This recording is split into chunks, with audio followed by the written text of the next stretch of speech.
2005, and what pandemic?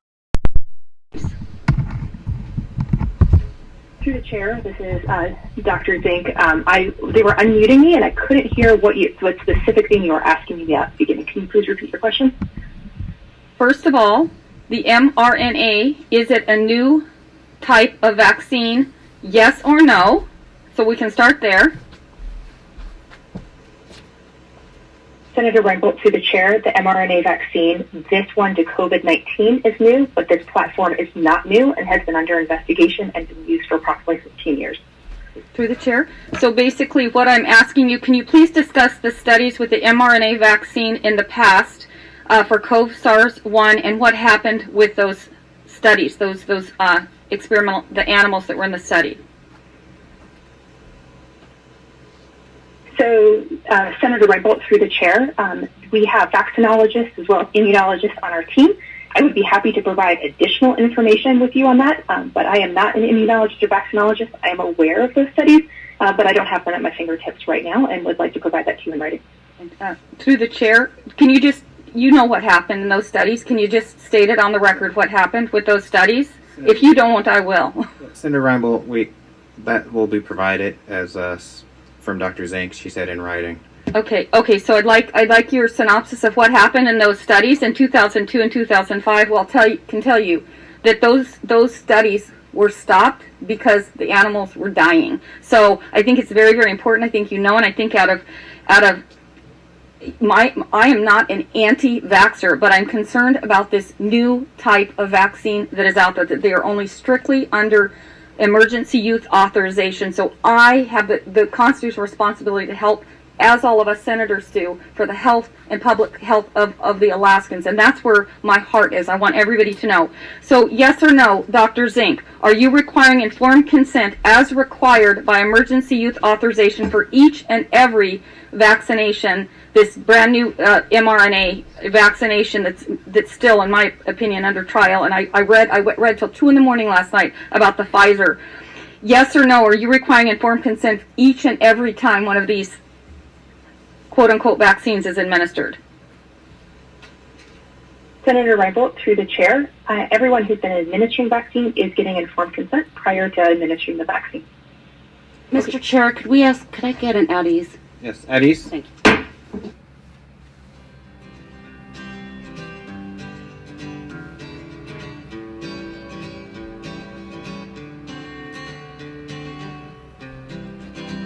Sorry for the delayed start on this one, folks. I did not realize it was going on. I missed a text message telling me that this was happening today.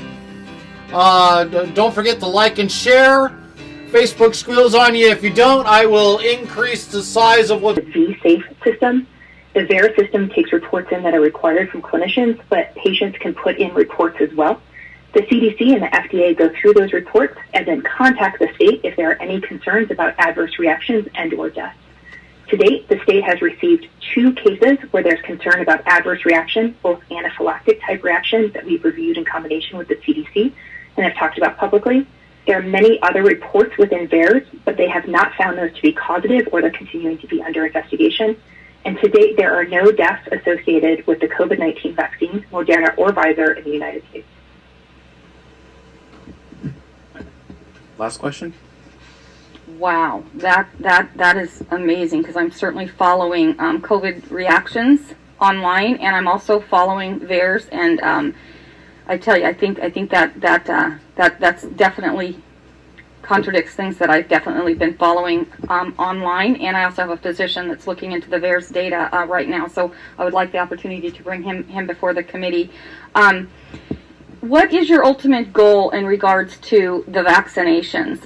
You keep saying that the ultimate goal is to procurement and to get vaccines. One, I want to know if vaccines can be available any other way, or or will they still be available if this emergency, or is it just all about rushing and procurement? One, and number 2, what's your ultimate goal? Is it herd immunity, and can you guarantee that you are getting immunity with these vaccinations and can confirm safety and efficacy?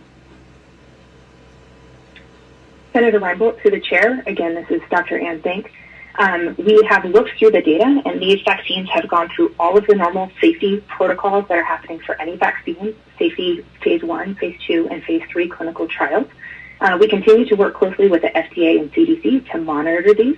Our goal is to make sure that Alaskans who choose to get vaccinated have access to vaccine. And so we are trying to get a vaccine available to any Alaskan who chooses to get vaccinated. And Dr. Zink, we're going to go to, I think Heidi Hedberg can answer the first part of that question in terms of what would happen if the disaster declaration is not in order in terms of vaccines distribution and priorities. And then, Mr. Chairman, she avoided all the the points, and so I would need to make sure that those get on record. You know, what's her ultimate goal? How many Alaskans have been? What happens to an Alaskan if they've had COVID and get a vaccination? And just to ensure, can she ensure safety and efficacy with these products? All right, and I understand that, and if the doctor could provide possibly to the committee in writing those answers. But we do need to move on to invited testimony and make sure that we have enough time to get through the folks that are testifying. So we'll get an answer from Director Heiberg. If you can answer the question on what would happen if the emergency order goes away in terms of availability of the vaccines and priority of the vaccines. Yes, thank you, Mr. Chairman. For the record, my name is Heidi Hedberg, and I am the Director of Public Health. And so we need the authorities of the public health emergency to allocate scarce resources. Right now, the vaccines are a scarce resource. There is not sufficient vaccine to vaccinate everyone that in Alaska or the United States or the world that wants to be vaccinated. And so therefore, the federal government is allocating to each of the states pro rata vaccine amount. It comes to the state. We need the authority from the public health emergency to allocate to the communities. Without that authority, we are in a very precarious situation when the public health emergency expires. All right, thank you. And if possible, maybe that could also be given to the committee in a written statement of what to answer Senator Baggage's first question of what happens during the time if the disaster lapsed in terms of allocation, what's at risk during the lapsed time, I think it would be prudent. At this time, we're going to go to Mike Coons, the president of the Mat-Su chapter, Mature American and Alaskan Citizens, to provide invited testimony. Yeah, thank you, Senator Wilson and committee members. My name is Mike Coons. I'm the president of the Mat-Su Chapter Association of Mature American Alaskan Citizens AMAC Action. I will be speaking for the majority of my members. In addition to speaking for AMAC Action, I am the commissioner on the Alaska Commission on Aging. I know that the commission is in support of all senior citizens of the state of Alaska by supporting this existing SB56. We also have two other chapters, the Greater Anchorage and the Fairbanks chapter. I got approval from Cheryl LaFollette, Fairbanks, and Robert Coulter, Greater Anchorage, to state here that both chapters are in full support of SB56. And that is the majority of over 500 chapter members.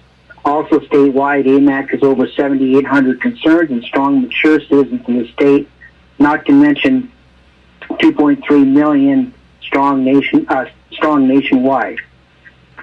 The extension of the emergency powers of this that is requested by Governor Dunleavy in SB56 will have a huge impact on the lives of all 142,000 plus seniors in the state of Alaska. This gives the governor and his administration the ability to not only get the vaccines, be it Pfizer, Moderna, the up-and-coming Johnson & Johnson, AstraZeneca, or others in the pipeline, but the means to get those vaccines to the citizens of Alaska, and in my opinion, the most important of all Alaskans, those mature Alaskans that want to regain our freedoms by having the choice to get our choice of vaccines, then be able to be out in the community and society. We've been told when the President of the United States on down that this virus was the most deadly to seniors and to those with other medical issues that weaken the immunity of the person. We were told to hunker down, for our families to protect their parents and grandparents. This was done by those family members using social distancing, which meant no interaction with their parents, grandparents, and society as a whole. We were told to wear masks, then not to. Now to wear two. We were asked to do a lot of things by our leaders, from the president to Governor Dunleavy to Dr. Zink and so many others. Repeat, asked, not mandated, like those in New York, California, New Jersey, Anchorage, etc. have done and still are doing. Sadly, some of those things were not based on solid science, and sadly, over this past year, have been moving targets. However, our leaders did the best they could based on the best information they were given. We can play 20/20 hindsight all day, but by and large, President Trump, the governors like Governor Dunleavy, Noem from South Dakota, DeSantis of Florida, etc., took not only the information, but ensured that the freedoms of our people were protected as much as possible, and any restrictions versus mandates were as little and short-lasting as possible. We know the direction of this new president, and it is not about freedom or freedom of choice. What with the direction of this new president, a governor that values our freedoms is needed even more.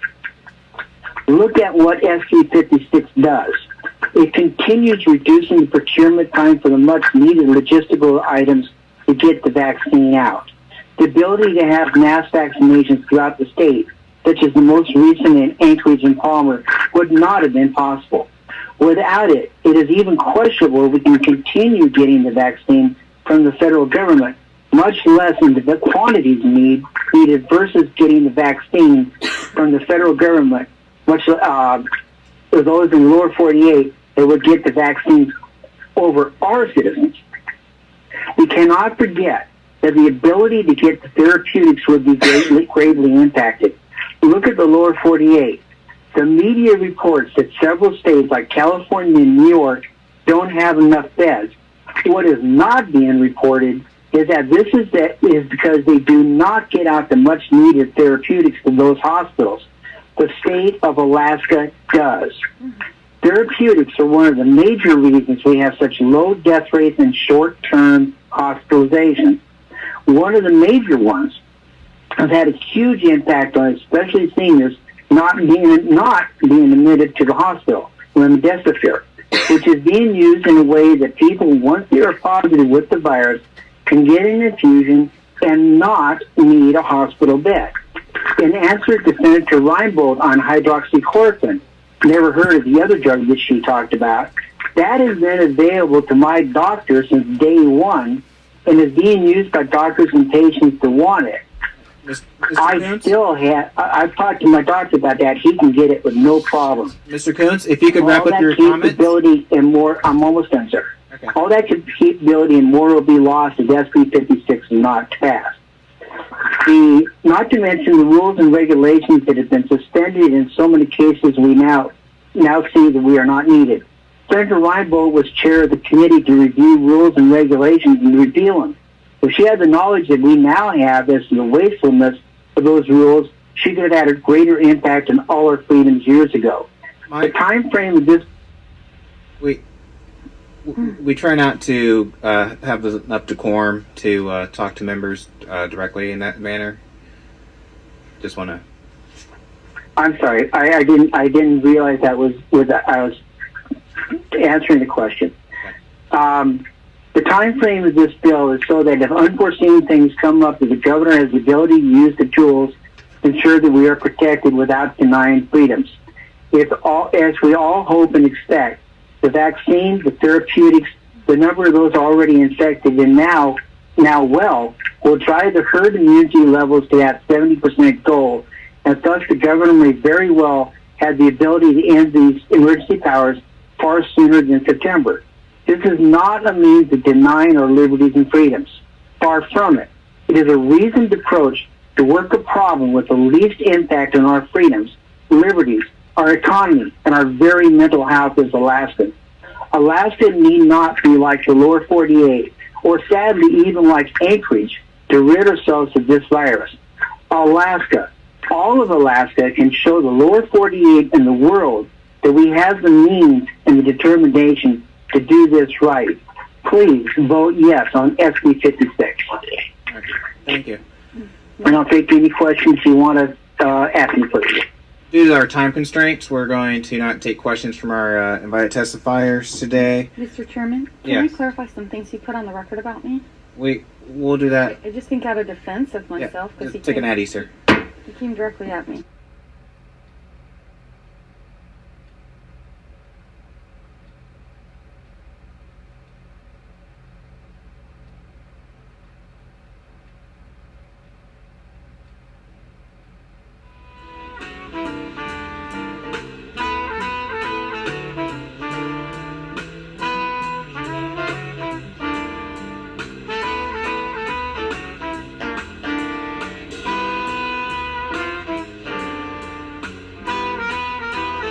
Going back, our next invited testifier is Jared Cushion. Mr. Cushion, if you could expedite your testimony, you may begin when ready. State your title. Yep. Testify today, and yes, I will go as fast as I can here. For the record, my name is Jared Kosin, and I am the president and CEO of the Alaska State Hospital and Nursing Home Association. Alaska's hospitals and nursing homes strongly support Senate Bill 56. Let me start by answering a question that was asked on Tuesday and again today. Yes, we do need an emergency declaration in place, and no, while legislation can cover some provisions in Senate Bill 56, the declaration itself is vital for healthcare resources and flexibilities provided at the federal level. Before I detail precisely what is at stake, and I will be brief, I would like to highlight some of the most stressful moments Alaska healthcare providers have experienced over the last year. We experienced a glove shortage the week of October 12th. We had a healthcare system in the field with less than a 2-week supply of gloves on hand and nearly ran out trying to keep up with demand. That same week in October, we had an assisted living facility in Anchorage with no staff available to work. We had rapid coordination with the state and were faced with an impossible scenario. Do we pull staff from another stressed facility, or do all the residents go to the hospital, the place of last resort? The week of November 13th, we had over 530 caregivers out statewide. I had a hospital CEO with 30-plus years of experience call and tell me they just had the hardest day of their career managing patients with the influx of COVID admissions and staff out. On December 4th, 2 months to the day, we had our peak day for COVID patients in a hospital. We had 150 COVID patients, 117 of which were in Anchorage and the Mat-Su. On that day, we were down to 5 ICU beds, 5 in our biggest population center. Both Mat-Su Regional and Alaska Regional had 0 beds open. That same week, we saw a patient transferred from rural Alaska to Fairbanks. This type of transfer is unheard of, and it happened because our system was at its highest stress point. By the numbers, we are certainly better today than November, and I get that. But COVID is still here. So why do we need a declaration and not just legislation? Early in the pandemic, the Centers for Medicare and Medicaid Services issued 125 blanket waivers for 32 categories of healthcare services and provider types. These waivers set aside or waive specific federal requirements for operational flexibility. Here is our concern. At least 20 of the waivers are only valid if they are, quote, not inconsistent with a state's emergency preparedness or pandemic plan. We believe if the state no longer formally recognizes a public health disaster emergency, then the blanket waivers would be, quote, inconsistent with Alaska's pandemic plan and be void. Simply put, there would be no longer an emergency for which a plan is required. I'll give you a couple examples and then end my testimony. If we lose the federal blanket waivers, the consequences will be real and they will be significant. There would be no waiver of provisions of the Federal Emergency Medical Treatment and Labor Act. Here's an example. We have an emergency room with safety protocols that if patients show up with flu-like symptoms to the ED, they wait in their cars so they can be safely screened and triaged without exposing other patient populations. This would end. There'd be no waiver of environment of care standards. That's a term of art for hospitals. For example, we have an alternate care site with 27 hard beds in place that is active today. The Alaska Airlines Center is another alternate care site that is active for infusion therapy and vaccination. These would close. We have a hospital that constructed temporary walls around a COVID unit, altered entrances and egresses, has power supplies and cords in place. All of these would be federal violations without the waivers being in place. On another note, without a declaration, we presumably lose support from the National Guard. Other states use the National Guard for vaccine distribution. When Alaska gets larger supplies in the coming months, we may need the National Guard to speed up vaccinations. That is not possible without a declaration. In closing, from Alaska's hospitals and nursing homes, we need an emergency declaration in place. This is an issue of access to federal resources and flexibilities and certainty for us. It is not about mandates. Thank you for the opportunity to testify in support of Senate Bill 56. Thank you.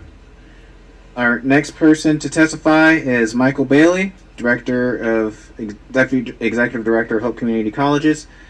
Mr. Bailey, if you can make your comments quick and brief. Just a quick point. For the record, my name is Michael Bailey. Just a moment. I serve as the... Mr. Can you hear me okay? Yeah, just a quick moment. At ease. Are we able to...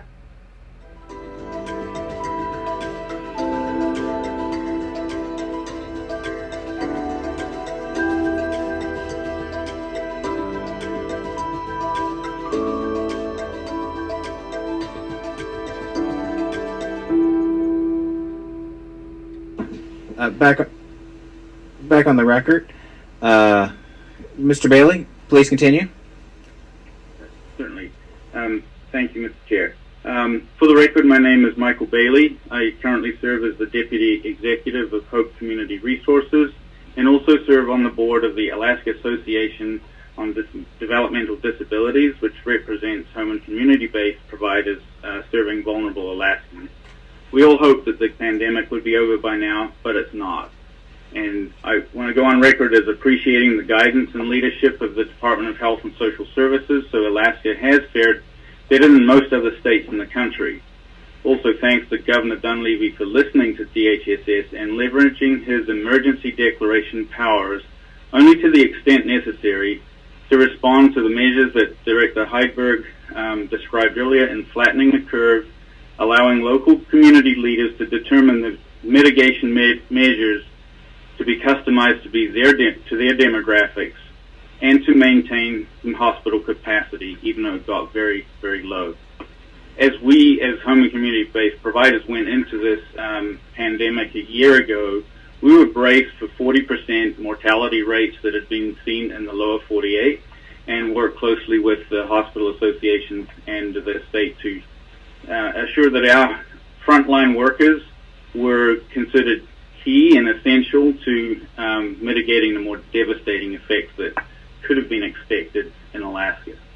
And from that perspective, time is of the essence, and we regard this bill, SB56, as a vehicle to address provider concerns for the welfare and safety of Alaskans if this current emergency declaration expires on February 14th without prompt legislative action.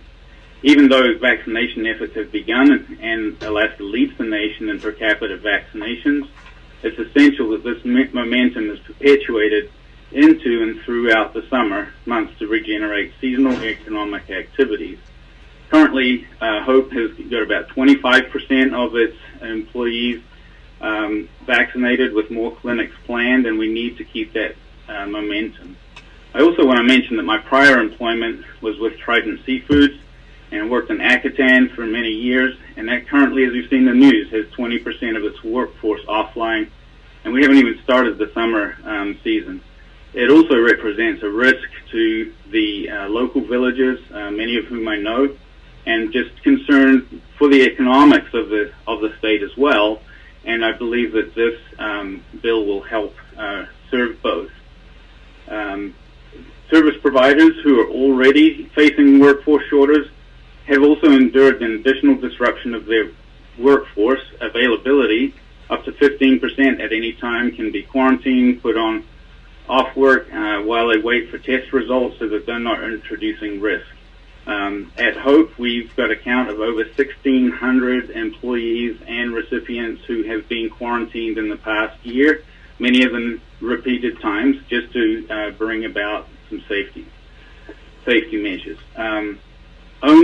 Just want to reiterate that only the flexibilities that have been available through public health emergency declarations providing alternative service delivery modalities, telehealth, telemedicine, regulatory extensions related to professional and occupational licensing, and travel considerations are necessary to protect our native communities and local communities have allowed our service providers to remain as active partners in the statewide efforts. While telemedicine has a lot of benefit, and as some of our own data suggests that 2/3 of the telemedicine is actually behavioral health related, there are other nursing, care coordination that require some face-to-face visits that have only been possible through some of the electronic means. Mr. Cosin mentioned some of the blanket waivers specific to our field. The Appendix K waivers have been approved by Centers for Medicare and Medicaid Services, and they're critical to maintaining those essential supports. They're closely linked and tied to the state declarations as well, and we need those to be extended as well. So the partnership between the federal declaration and the state declaration is essential. AADD is planning to submit requests to the state of Alaska in the near future for some of the flexibility to be continued beyond the pandemic because the effectiveness and efficiencies of these have been learned. The AADD has a membership of 60 providers with over 4,000 vulnerable Alaskans who, if they had to be crushed and put into the hospital system, would totally overwhelm it, as you've already heard. And so we need to continue the current strategies until we can get further through this. We believe that this act is essential for our state to recover its freedoms and economy. Mr. Bailey, we're going to move on here. I'm sorry to cut you off there. We're a little over time there. We support the bill. Thank you. Thank you.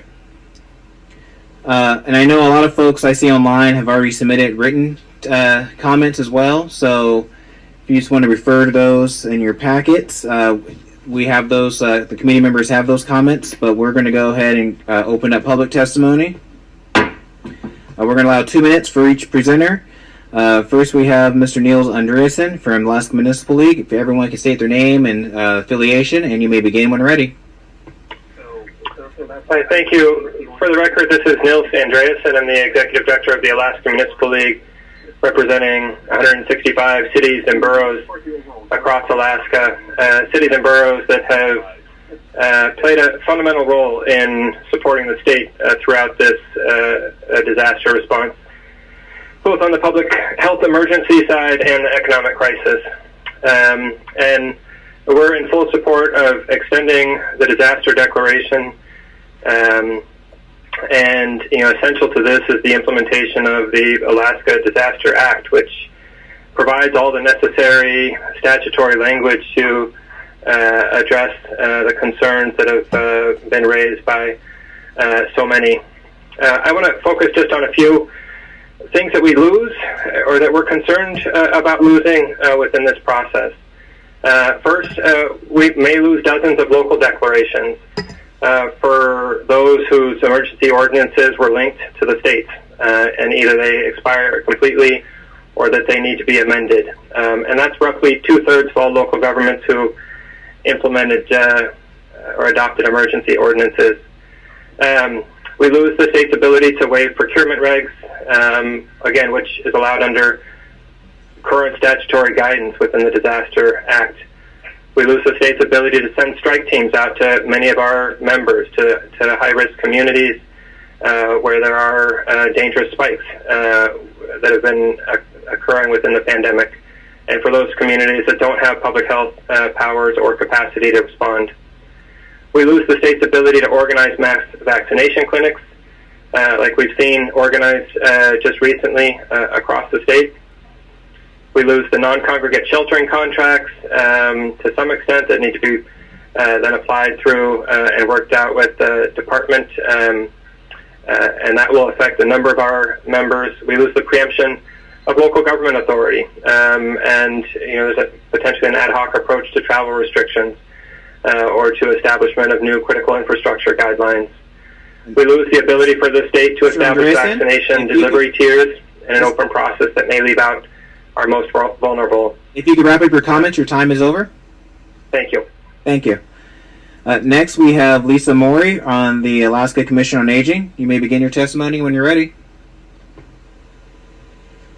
Good afternoon. For the record, my name is Lisa Morley. I'm the Executive Director of the Alaska Commission on Aging, and I wanted to testify that the Alaska Commission on Aging is in support of extending the disaster declaration in SB56. Individuals 65 and over are at the highest risk for being diagnosed with COVID and make up 80% of the fatalities. The passing of this bill will allow for the Department of Health and Social Services to continue interventions allowed by this disaster declaration that will ultimately save lives and help prevent illness for more individuals in Alaska seniors. Thank you. Thank you. Next up is Dr. Ryan McGann. Hi, thank you. My name is Ryan McGann. I'm a pulmonary and critical care physician. I also have a master's degree in public health. I work at Providence, Alaska Medical Center, as well as Matsu Regional Medical Center, and I was calling in support of Senate Bill 56. This has been completely unlike anything that I've experienced in over 20 years of pulmonary and critical care medicine. As has already been alluded to, December in particular was a nightmare. I am grateful that we here in South Central are doing better now, but we still have active outbreaks in Western Alaska. There are new variants of coronavirus circulating. This is not the time to let our eye off the ball. And, the governor has been extremely restricted in his use of these emergency powers. I think that there is no question that they need to be extended through the end of the summer.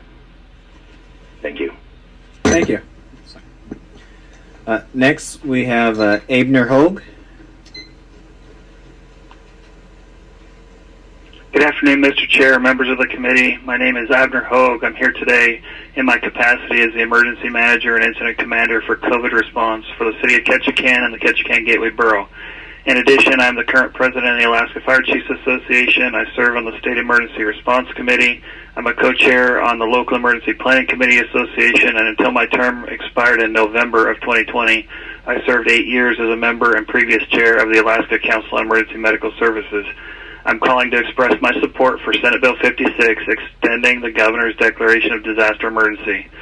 This relief is important. COVID is not the flu. Without going into a lot of data, I can tell you that it appears that COVID is roughly 3 to 6 times more deadly than annual flu. Alaska data indicates that 253 deaths due to COVID compared to roughly 60 to 70 in a normal flu season. Spread is more aggressive than the flu. Symptoms are generally worse, and the infectious period and timing are longer.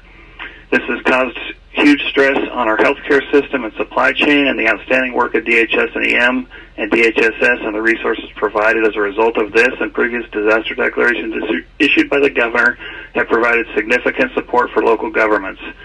We've used this in responding in various different ways, from testing to PPE support and many of the other areas discussed by the Director of Public Health and the State Incident Commander. As we continue forward, COVID is ongoing disaster emergency. It is not over, and testing and additional support will still be needed by your local communities. So we appreciate your support in passing Senate Bill 56. It's critical to the ongoing success of Alaska COVID response. Thank you, Mr. Chair. Thank you, sir. Next, we have Katie Boats.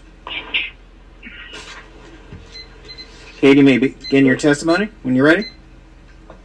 Good afternoon, Mr. Chair and members of the Honorable Committee. My name is Katie Boat, and I am a concerned constituent of Juneau, Alaska, speaking on behalf of myself. I have heard the many testimonies before, and last week and this week's committee meetings, and I just want to make one point for each of you guys to consider health-wise. There are many other committees that I will be speaking on. I am extremely concerned about COVID-19. I am extremely frustrated. I have major depression disorder, and anything that relating to mandates for health personnel relating to COVID-19 is playing a huge effect on my mental health. My therapists have expressed deep concerns to me on various aspects of the past 10 months when different mandates and different health mandates been issued, or as they say, brought to the people of Alaska. But I wanted to allow the health and social services committees to know something that I have done research in many other constituents around the state, not just Juneau, but around the state, also share concerns about. Whether or not it is the governor's, Dr. Crum, or Dr. Zink's intention for the health mandates, there has been an underlying meaning to the people of Alaska, such as wearing the mask mandates is just shutting them up, silencing the people of Alaska into submission, washing our hands, washing away the governor's guilt, and not being held accountable. It is clear that the administration wants us to believe that they are untouchable and not being held accountable for any mandates that is unconstitutional. Ms. Bolt, your 2 separating minutes. 6 feet apart. Yes, Ms. Bolt, your 2 minutes are up. Can you wrap up your testimony, please? I guess there are many more health things that have been issued that I would love to share, and I will submit in written testimonies, but there are hidden messages beneath these health mandates for you guys to see. Thank you. Thank you. And for everyone listening online, following along, testimony can be submitted to our Senate email address here for the Senate Health Committee, and that is shss@akleg.gov. Again, that is shss@akleg.gov. Our next person to testify is Jane Andreen. Jane, if you can state your name for the record and your affiliation, you may begin when you're ready. Thank you. My name is Jane Andreen. I'm here on behalf of the Alaska Public Health Association, and I live in Douglas, Alaska. This pandemic emerged at a time when our public health system was at a deficit. Due to budget cuts over the last few years, prior years, we had lost about 20% of our public health nursing staff, and approximately 25% of our public health centers have been closed down. What has happened since then is that the state of Alaska and the Department of Health and Social Service has been able to very quickly build back up the capacity and the numbers that we need. It's important that we acknowledge that this pandemic is far from over. Just when we start to see a light at the end of the tunnel with the vaccines being rolled out, we see new variants coming out that could be more deadly, more infectious, and continue to impact our health and well-being. The state of Alaska needs to have more than a 30-day to 30-day type of response.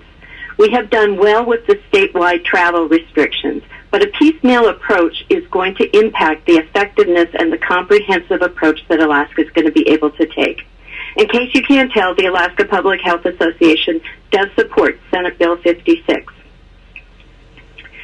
The state, as you have heard, has been able to build up the necessary workforce. We've been able to rank highly across the state for the way we've been able to respond for the health and well-being of our citizens. I'm sorry, I lost my train of thought. Okay. One of the things that we would like to see is for the governor to issue even stronger mandates than what he has done. We would like to see a mask mandate across the state.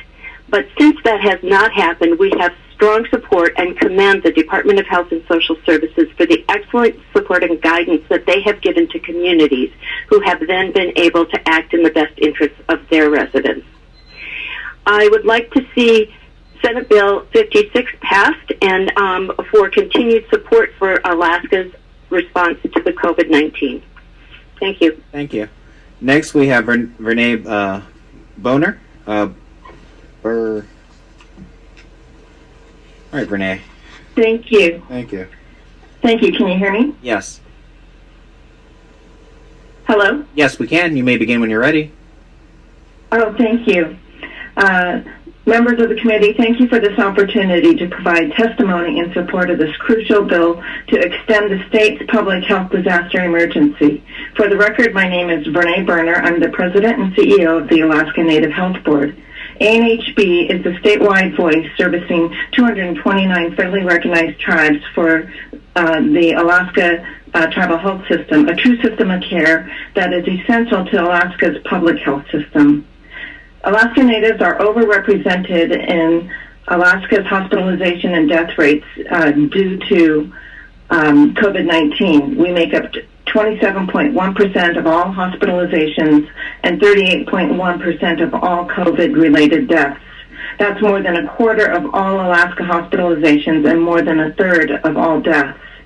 Rural Alaska continues to be at particular risk of COVID-19 and its new variants due to factors such as crowded multi-generational homes, lack of running water and sanitation, and distance from advanced medical care requiring air travel to reach hospitals.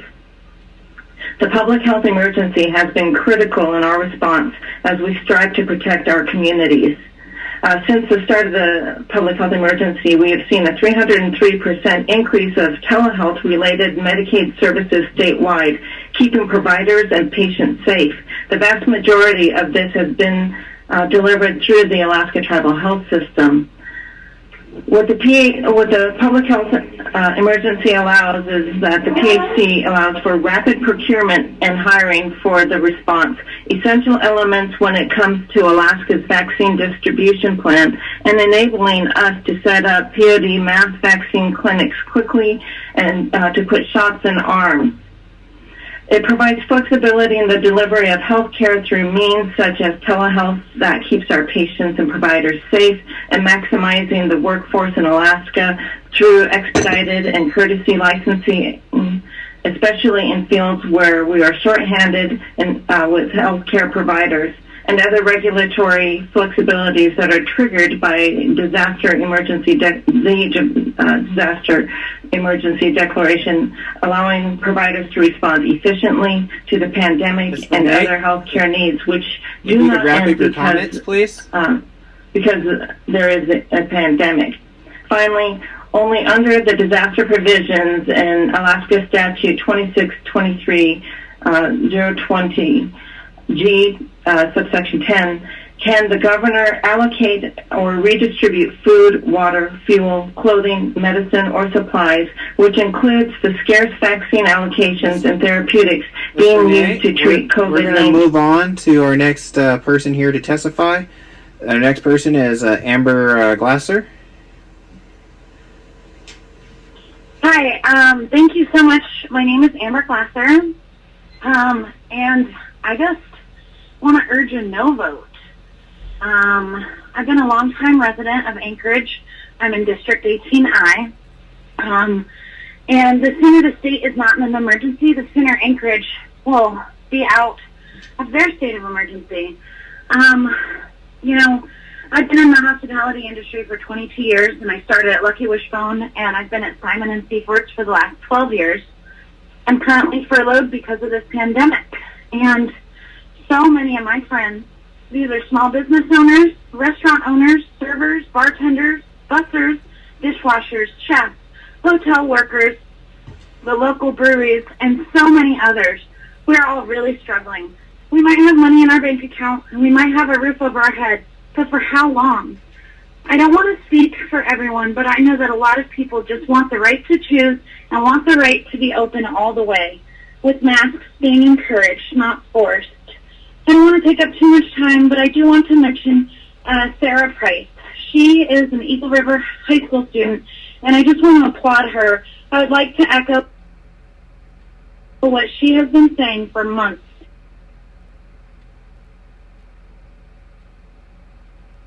And echo her testimony from yesterday.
That God bless them, but they appear to be in a professional competition with themselves and with other states for prestige.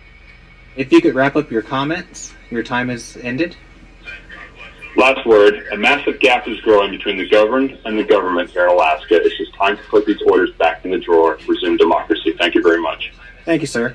This time we're going to close public testimony. Folks, if you would like to submit your testimony, please go ahead and do so in writing to the HES committee at shss.akleg.gov. Mr. Chairman, can I ask a quick question? Yes. Was there anybody else online to testify? Yes, we have some folks that are still, but we are out of time for today for the committee. So close to, but we're going to extend it on Friday or next Tuesday? That is not the right now, no. So all these people that have been waiting to testify, they were all invited basically for the side of pro, but all the other people, they're not going to get an opportunity to testify? At this time, we are closing public testimony on this bill, and that is, people can still go ahead and submit written testimony. And written testimony can be given as part of the record to our Senate Hess email address. Addis?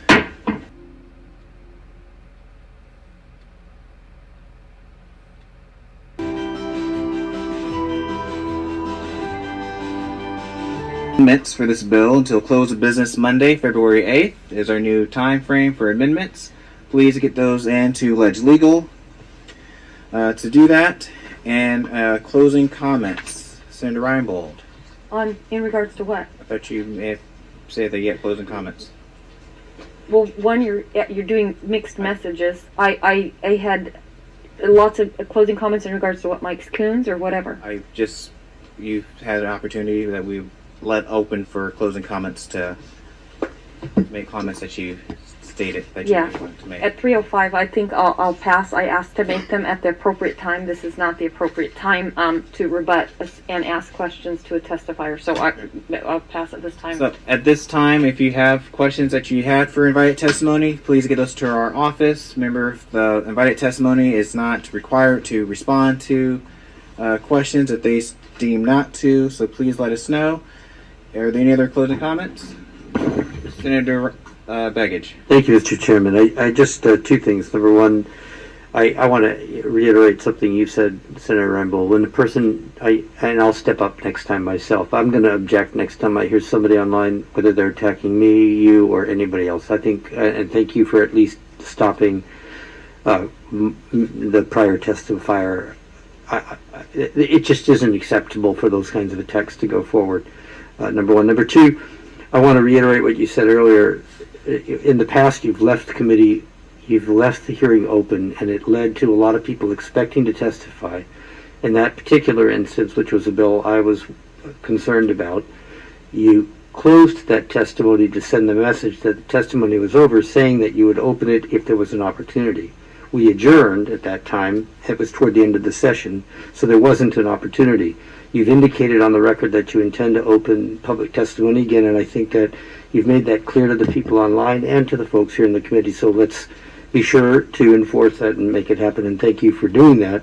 I really wish I had that opportunity for that bill many years ago, but that's the past. So thank you for being clear to the people listening online, and just to reiterate, please, Mr. Chairman, and all of us, let's hold those who testify in a manner that is not becoming accountable. Thank you. Yes, that's why we made those comments. Yes, Senator Hughes. Yes, and I just want to thank all those, because I can see the list that the chair has, and I know there are many private individuals. The bulk of the public testimony, once it opened, was people representing organizations, health-related organizations. And so I think it is important that we hear from Alaskans across the state, individuals, and what their wish is, because health organizations, of course, it fits under their umbrella, and it's probably positive for them. But I think we should hear from other Alaskans, and I encourage them, as the chair has recommended, to provide written testimony, but also verbally to try to join us again as the chair is able to open testimony, because I think it's vital that we hear from all of you as much as possible. I would also encourage members. The committee aide has provided written things that have been printed out for us, and take the time to look through those, read those. I did the other day with the packet that we were given, and there is definitely concern coming from around the state. So thank you. Senator Reinbold. Thank you, Mr. Chairman. I was not able to ask a lot of questions. I keep being guaranteed over and over again that I'll get to ask my questions, but they're tightened down, limited. The administration is protected from answering a lot of the questions, so I found that very disingenuous. I will say that the person who was making odd accusations about me, I felt an opportunity that I should have the opportunity to clear the record. So, Senator Begich, thank you once again for listening and having a heart in regards to this. I was not able not only to ask any of the invited testimony questions, but I wasn't even able to set the record straight. And I think, half an hour, 45 minutes after it happened is the inappropriate time. I will say that I do have a lot of questions that I've asked and FOIA'd the Health and Social Services. They have not been very good answers, or they've been extremely incomplete, or no answers at all. So I want to also thank everybody that's waiting online right now. I want to thank you from the bottom of my heart for calling in, for caring. I know that there's a lot of people that have been extremely negatively impacted by this disasters and by the disaster declaration and the mandates. And I want you to know that you have some allies on this committee, and we are not going to shut your voices out. So I'm going to offer an opportunity in Judiciary for you to testify next week. I will be posting about that tonight. I want to hear your concerns on Senate Bill 56 and in anything in regards to the mandate. So if you were shut out today, you're going to have another opportunity. So with that, thank you, Mr. Chairman. And for the record, no one was shut out. We allow folks to testify. Testimony will be open again. And we are adjourned at 3:09 p.m.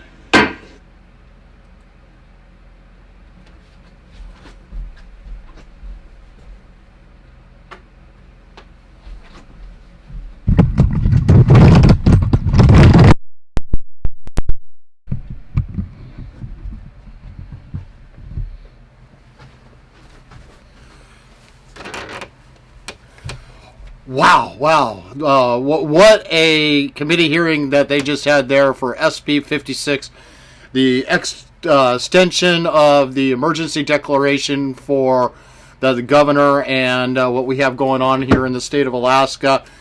Senator Wilson was all for cutting off testimony and making sure that us Alaskans, us average Alaskans, not the special interests, not the doctors, not the medical organizations, not the ones that have been receiving all of the funding and money to survive this COVID outbreak that has happened. I have several questions that I would love to get from Ann Zink. I mean, we've had 277 cases reported of people dying here in Alaska. God rest their souls. It is never an enjoyable thing to announce someone has passed away. But I would love to be able to see the breakout of how many people died because of COVID and how many people died with COVID. There is a big difference between one and the other. We have reported so far about approximately 5 people here in the state of Alaska that may have died after taking the vaccine, and they won't, unlike COVID, they won't declare them a vaccine death. But if you were to die because of, let's say you had a heart attack, and your heart just gave out, it was your time, they were unable to save you, but then they do a test on you that found that you're a COVID positive, you're now a COVID death, no longer a heart attack. Just like with the flu, we have no detectable flu this year. CDC is not reporting anything across the nations of anybody catching the flu this year or dying of the flu. Why is that? Because all flu deaths are now COVID deaths. Basically, that's the bottom line of what's going on here. Everything is a COVID death, and they won't break out who's died because of COVID and who has died with COVID. There is a big distinction going on there. I don't believe this emergency orders need to be extended out. The reason why I would change my mind if it meant that we weren't able to get the federal funds coming in that are being passed through Congress down in D.C. That money, on the other hand, if they're going to pass it, Alaska deserves its fair share. We should be able to send it out for emergency services and everything else. I don't understand why we would have to be under an emergency declaration to make that happen. We've watched systematically the destruction of our economy. They just announced today Canada is refusing to allow the cruise ships to come and take port in Canada this year. That means our 2021 tourist season that the Southeast is in desperate need of would go through 2 years without a single cruise ship going through the ports down there. They won't survive.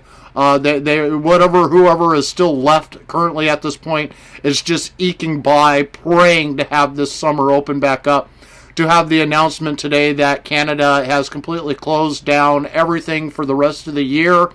And because of our marine laws that we have when passing through waters, they are required to make a stop in what we would classify as a foreign country, which Canada is to us, and they have to make a port call there before they could come up to Alaska.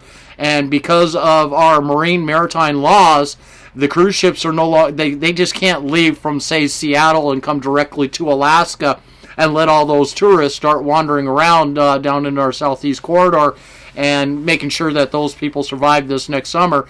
It means they can't come up here, period. Note, this does not mean our marine highway is going to be shut down. The limitation is for 100 people or more. Our marine highway is basically, it hovers underneath 100 people on each ship when it comes to those kind of things. So our transportation corridor for those in the Southeast District will still be open under the marine highway, and that the one that comes up from Seattle and works its way all the way up into Juneau and places like that, and then back down again to Seattle. Those for the Maritime Highway will still be open, but as for the cruise ships, they're not showing up this next year. Canada has made sure of that, unless the Congress down in D.C. decides to open up a limited term duration that these cruise ships can just bypass the maritime laws and come directly up here without breaking the laws. We're not going to see them. I don't see Congress doing that. We know who's in control down there in D.C. These folks' goals since the first day of January 20th has completely shut down our economy, has cost us thousands and thousands of well-paying jobs that have been eliminated. Every industry that you could possibly think of, mineral resource-wise here in the state of Alaska, has been strangled. And there's probably going to be a big chance that their income that comes in from that revenue is going to take a dramatic drop in the future. And there's nothing that we can do to stop it, because the Democrats control the House, the Democrats control the Senate, and we've got a president that is running our government, running our United States of America through executive orders. And, I mean, he's only been in office just a hair over 2 weeks, and he's already signed 47 executive orders, the most executive orders signed by any president in history. And not a single one of those executive orders does anything to move our country forward. Everything that they have there has basically put a lot of the things that have been happening back 100 years. I mean, that's how far back they're just destroying us completely. Illegal immigration, it's now legal to be illegal immigrant by their standards through his executive orders. All people that are crossing the border currently, they're apprehending up to around 800 to 900 people in certain states right now, coming through on a daily basis. We haven't seen anything like this for a good couple of years, ever since President Trump was able to get our border shut down and forcing them to stay in Mexico while they wait for their asylum approvals, or whether or not they're going to be allowed within the United States. They have to wait through Immigration and Customs in Mexico for that. Biden has rescinded all of those things. Now, as long as they make it across the border, they are catch and releases, the orders that they have now. So our Department of Homeland Security and everybody else is just basically, they're arresting them, processing them, and then throwing them right back into the United States, dropping them off in our different communities out there. And there is nothing stopping this from happening. The amount of jobs that we have lost within our nation right now is in the hundreds of thousands. Facebook will probably flag this as being fake news, but you know what? It's not fake news.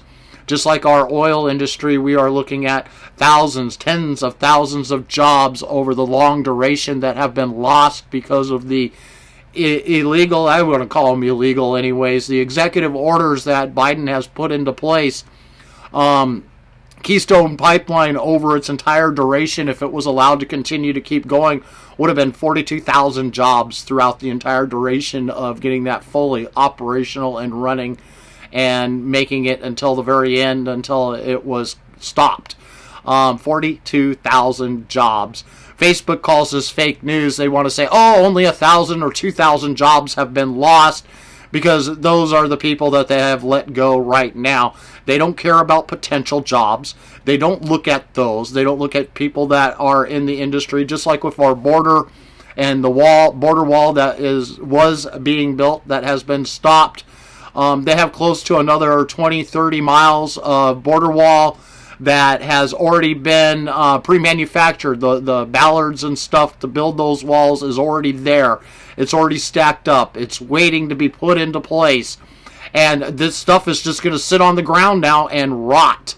They had 6 more miles to go through one of the heaviest trafficking corridors in existence down there in the lower 48, and those 6 miles were all prepped, ready to be put into place. The ballards were already sitting there waiting for the cranes to lift them up, for them to be locked down, and that section could have been done. All the money to fund all of this that they have already got pre-made was there to pay for it all, but Biden stopped it all.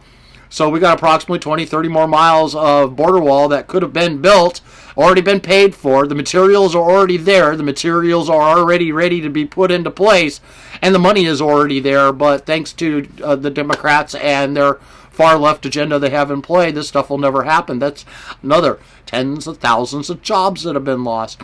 Wake up, Alaskans. We need to repeal SB56. I don't know if the repeal is the right word for it, but we need to stop the emergency declaration. I listened to the last one they had for SB56 that was held earlier this week, and it was pointed out more than once that they could, as legislators, enact bills that will cover everything that is under the emergency declaration, and we can end the emergency declaration, still receive the federal aid, still act as if we are under the mandates that the emergency declaration had given us all, but it puts the power, the purse strings back into control of our legislators, not just one person, and it stops the emergency declaration throughout our entire state. There is nothing stopping us from continuing on wearing masks. We all know it's something that needs to be done. This doesn't need to be an emergency declaration to make that happen. We are all doing our part. We have all been doing our part, but this declaration needs to go. Our economy is destroyed. Small businesses are dropping like flies out there with the announcement today that Canada is no longer going to allow the cruise ships to go through. That's tens of thousands of jobs that will no longer come back to Alaska. They barely survived this past year. Imagine this coming up summer. They're not going to survive it. They have no income. They have no tourists coming through. How can you keep your doors open? How can you afford to even keep your business alive if you have no income coming in? And they just don't care.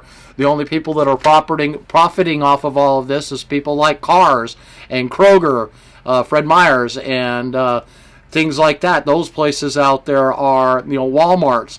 They're making money hand over fist. Amazon making money hand over fist.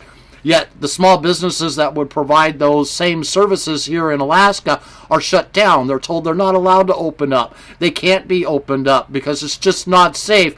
But they're high-powered corporate affiliates out there that do the exact same stuff these smaller businesses do. There is nothing locking them down. They can do whatever they want. They can be open as much as they want. We've watched so many people lose their livelihoods, their careers, their jobs, their businesses. I myself am struggling trying to just make a living anymore out here in Alaska. I'm going to cut this video right now and let you guys all go, because we got SJR 6, SJR 5, SJR 7, SB 53, constitutional amendments that deal with our permanent fund dividend and taxing of our state, adding taxes into our state and stuff like that, putting it to the approval of the public, and making this all constitutional amendments so that it is in our Constitution. So if they do want to add taxes to us, say a state income tax, they have to have the vote of the Alaskans, us Alaskans, before they could ever pass something like that.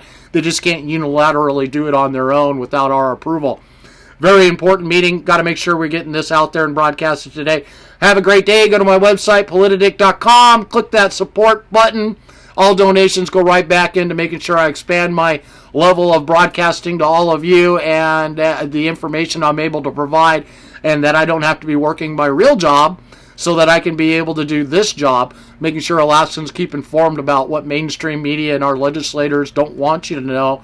just like it's had to do with the voter integrity and stuff like that. They want to call it voter suppression, when in all reality it's nothing more than baking accountability in our election process and making sure that the corruption doesn't happen. But that's not the way mainstream media is spinning it out there. They don't want to tell you about the entire bill.